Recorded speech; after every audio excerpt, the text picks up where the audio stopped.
had you doing, Rod, when we were over on the dam, I told you, don't get so far out. You got to reach the edge. There's a fish. We're cruising. David, how close were those fish to the edge? 5 feet. At the most. At the most. When I saw them, they were even in tighter than that. When I cast in there today, that fish had it. I probably landed this far from a rock, and I got 2 pulls, and he had it. Couldn't have been any deeper than this. And you didn't wait for your line to sink, did you? Not for a while. But if I had come out 3-4 feet, then I put longer pauses with that fly to let it go down. So I'm fishing from here, down to here, down to here. And as I strip, I'd pull it up a little bit, and it would drop back down. Until, remember, when you guys are pulling on a parallel cast, you're not doing this. It doesn't do that. It does this. And when you pause, it drops a little. So if you make a 50-foot cast and you use an intermediate line, where is the line when the fly is back in, you're ready to make another cast? It's down 2 or 3 feet, isn't it? Or 4 feet. Because every time you pause, what's happening to your fly and your line? It's dropping. So as you come across, whether you want to or not, that's why the intermediate line is so good. You start here, then you're fishing this zone, and this zone, and this zone. You're covering all the way down in the 5-foot zone area. An intermediate is designed to fish the top 6 feet. I'm just telling you, the feeding zone is usually 5 or above. So as you guys use an intermediate line, and you put your cast out, and you're retrieving, your line is doing this.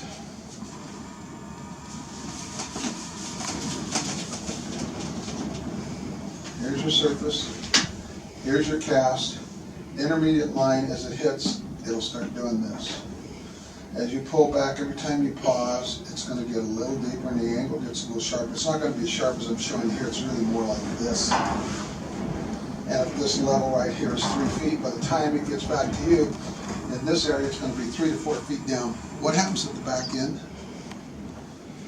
You change angles. Yeah. You're no longer pulling this way, you're pulling this way. In the last 10 feet, watch how many fish you hook with the upward pull at the back end. There's a reason for it. You know what it is? Emergers. Matching an emerging insect. Whether you want to or not. And you don't have to have an emerging pattern to do it. They'll take a bugger or leech, anything on this angle, they react to because they know it's going to escape or whatever. So with this concept, you guys, an intermediate line is designed for what? There's the top 6 feet, but really fine-tune it for you, top 3-4 feet. If you want to go deeper, Rod asked me, he says, what line are you going to use over there? And I said, I'm going to use an intermediate because where I'm going to be is going to be 8 to 10 feet. Where I'm casting into is going to be 1 to 2 feet. But I'm going to come out, as I come across, I put longer pauses with that little fly. I had to find out if there were fish on the bottom. First day I was here, I was doing 20-25 count. And the water was flat, there was nothing running tight. But I got here early enough, I hooked a couple with that minnow tight. But the sun was just starting to creep up over the top of the dam. So it was about 8:30, 8 o'clock. Had light ripple, perfect conditions. So instead of putting it on the rocks as I usually do, I was dropping it 3 to 4 feet short of it in 3 to 4 feet of water and counting and letting the fly go down. And then I looked over the side and I noticed, even though it was tannic looking, if you notice the way the dam is right now, it doesn't go like this. It goes like this and then drops. Area there that's 4 or 5 feet deep, out 10 to 20 feet from the dam, then it drops.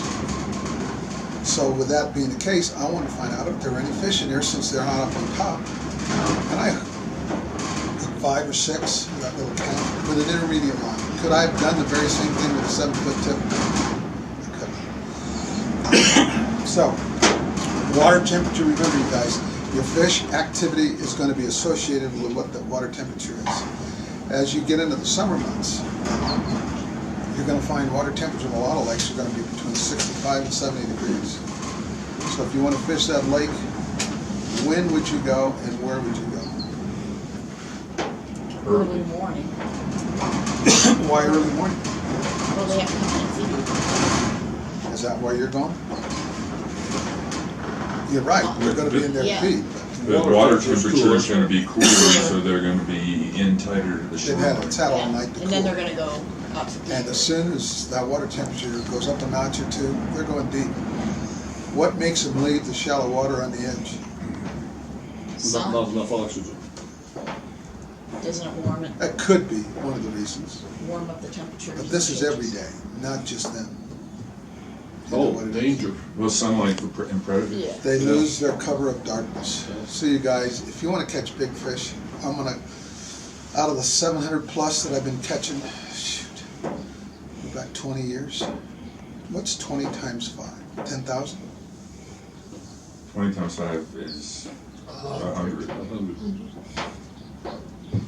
That would be, I'm going back 20 years and 500 fish. Oh, 20 times 500. 20 times 500 is 10,000. 10,000?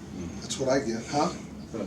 So 10,000 fish for the last 20 years, over 4 pounds. Guess how many of those fish were caught in water deeper than 6 feet? Zip. I don't do it. I'm not gonna waste my time.